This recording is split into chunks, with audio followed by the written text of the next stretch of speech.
تصور کیجئے ایک انسان عدالت میں کھڑا ہے، سامنے ایک بادشاہ ہے اور ملزم ہوا ہے۔ جی ہاں، ہوا کو کٹہرے میں کھڑا کیا گیا تھا۔ ایک بوڑھی عورت نے مقدمہ درج کرایا کہ ہوا نے اس کا ہاتھ توڑ دیا، اور وہ بادشاہ جس کے سامنے ہوا بھی جواب دی تھی وہ تھے حضرت سلیمان علیہ السلام۔ لیکن یہ صرف ایک مقدمے کی کہانی نہیں ہے، یہ اس سلطنت کی داستان ہے جہاں تانبا پانی کی طرح زمین سے ابلتا تھا، جہاں جنات پتھر کے محلات رات بھر میں کھڑے کر دیتے تھے، جہاں ایک تخت ہوا میں اڑتا تھا، 3 میل لمبا سونے کا منبر، 3000 کرسیاں، اور جہاں ایک بادشاہ کی موت کے بعد بھی پورا ایک سال دنیا کو خبر نہ ہوئی۔ آج کی یہ داستان سن کر آپ حیران رہ جائیں گے۔ تو چلتے ہیں اس سلطنت کی سیر پر جو کائنات کی تاریخ میں اپنی مثال آپ تھی۔ اللہ نے اس کائنات میں بے شمار نبی اور رسول بھیجے۔ ہر نبی کو کچھ خاص معجزات عطا فرمائے گئے، جیسے حضرت موسیٰ علیہ السلام کے ہاتھ میں عصا تھا جو سمندر کو چیر دیتا تھا۔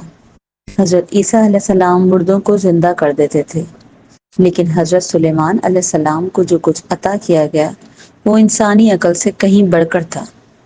اور اللہ نے قرآن میں فرمایا کہ ہم نے سلیمان کے لیے تیز ہوا کو مسخر کر دیا، اور جنات بھی ان کے تابع تھے جو بڑی بڑی عمارتیں بناتے تھے۔ یہ کوئی داستان نہیں، یہ قرآن کی حقیقت ہے۔ ذرا تصور کریں، ایک وسیع میدان، گرم زمین اور فضا میں عجیب سی حرارت۔ اچانک زمین سے آواز آتی ہے اور پھر ایک سرخ دھارا پھوٹ پڑتا ہے۔ یہ پانی نہیں تھا، یہ پگھلے ہوئے تانبے کا چشمہ تھا۔ 3 دن اور 3 راتیں تانبا مسلسل بہتا رہا۔ جنات بڑے بڑے برتن لے کر اسے جمع کرتے رہے اور اس سے حیرت انگیز چیزیں بناتے۔ بلند و بالا محلات، مضبوط قلعے، عبادت گاہیں اور ایسے برتن جو تالاب جیسے ہوتے تھے۔ ان دیگوں میں ہزاروں لوگ ایک ساتھ کھانا کھا سکتے تھے۔ وہ دیگیں اتنی بڑی تھیں کہ انہیں زمین میں نصب کر دیا گیا تھا، کیونکہ کوئی بھی انسان انہیں ہلا نہیں سکتا تھا۔ ان دیگوں میں 20 اونٹوں کا گوشت پکایا جاتا تھا۔ یہ عیش نہیں، یہ ایک فلاحی ریاست تھی جہاں ہزاروں انسان، جنات اور پرندے کھانا کھاتے تھے۔ تانبے کے اس بہتے ہوئے چشمے کے گرد جنات کی ایک پوری فوج مصروف تھی۔ کوئی پگھلے ہوئے تانبے کو سانچوں میں ڈال رہا تھا، کوئی دیو ہیکل ستون تیار کر رہا تھا، اور کچھ جنات ایسے برتن بنا رہے تھے جو تالابوں جیسے بڑے تھے۔ یہ برتن عام نہیں تھے، ان میں ایک وقت میں ہزاروں لوگوں کا کھانا تیار ہوتا تھا۔ لیکن یہ تمام جنات فرما بردار نہیں تھے، ان میں کچھ سرکش بھی تھے، طاقتور بھی اور ضدی بھی۔ یہ وہ جنات تھے جو موقع ملتے ہی نافرمانی کی کوشش کرتے۔ اللہ نے حضرت سلیمان علیہ السلام کو ایسا رعب عطا کیا تھا کہ وہ سر اٹھانے کی ہمت بھی نہیں کرتے تھے۔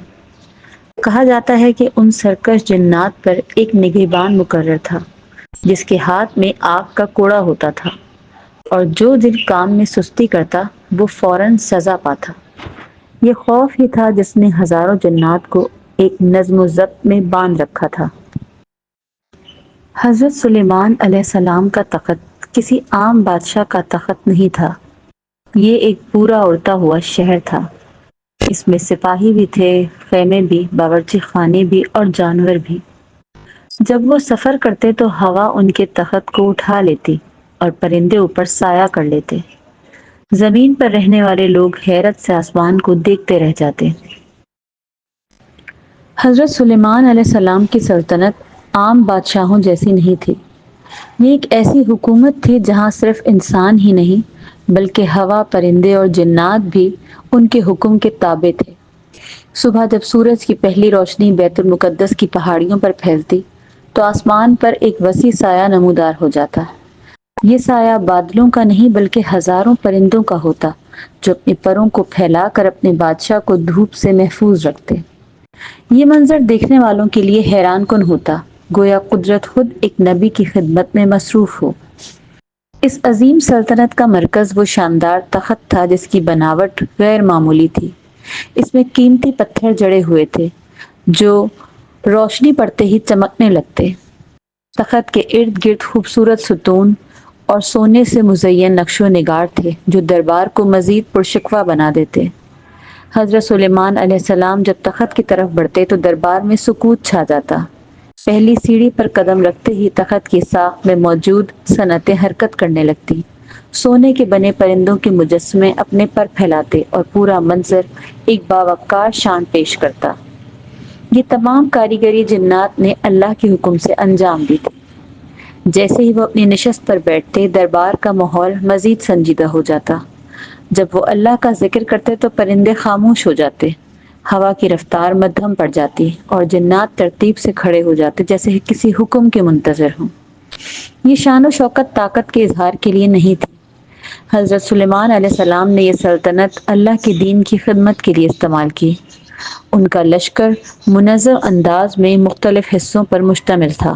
انسان، جنات اور پرندے سب اپنی اپنی صفوں میں رہتے۔ اتنی بڑی سلطنت کے باوجود بھی حضرت سلیمان علیہ السلام نہایت عاجز تھے۔ وہ عام لوگوں کے ساتھ بیٹھتے اور سادہ زندگی اختیار کرتے۔ روایات میں آتا ہے کہ وہ کھجور کے پتوں سے ٹوکریاں بنا کر اپنی ذاتی ضروریات پوری کرتے تھے، اور یہ اس بات کی علامت تھی کہ اصل عظمت عاجزی میں ہے۔ اللہ نے ان کو بہت بڑی بادشاہت دی، لیکن ساتھ ہی آزمائشیں بھی۔ ایک دن ایک عجیب واقعہ پیش آیا۔ حضرت سلیمان علیہ السلام کی وہ انگوٹھی جو ان کی بادشاہی کی علامت تھی ایک شیطان کے ہاتھ لگ گئی، اور اس نے انہی کی شکل اختیار کر لی اور تخت پر بیٹھ گیا۔ اصل حضرت سلیمان علیہ السلام کو کوئی نہ پہچان سکا۔ وہ محل سے نکال دیے گئے۔ جو بادشاہ ہوا پر سفر کرتا تھا اب ننگے پاؤں ریت پر چل رہا تھا۔ وہ دریا کے کنارے مچھیرے کے ساتھ کام کرنے لگے۔ 40 دن تک مزدوری کی اور صرف 2 مچھلیوں پر گزارا کیا۔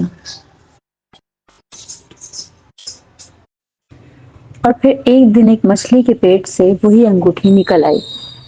جیسے ہی حضرت سلیمان علیہ السلام نے وہ انگوٹھی پہنی، فضا بدل گئی۔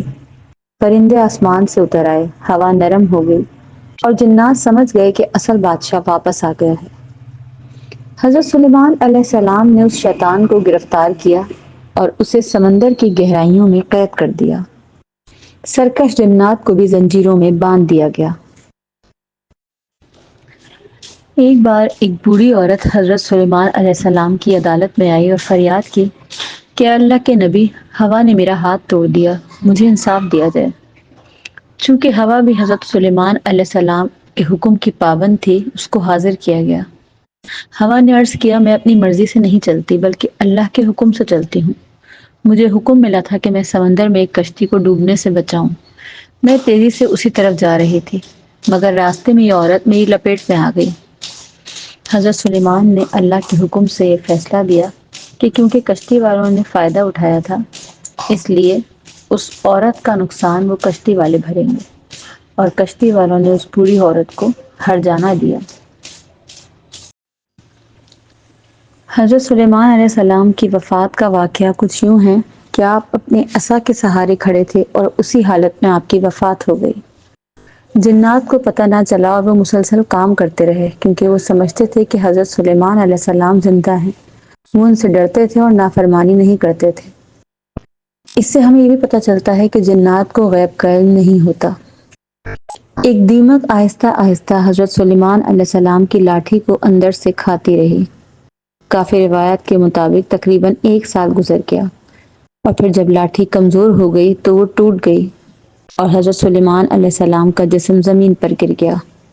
تب جا کر سب کو معلوم ہوا کہ آپ کافی پہلے وفات پا چکے تھے۔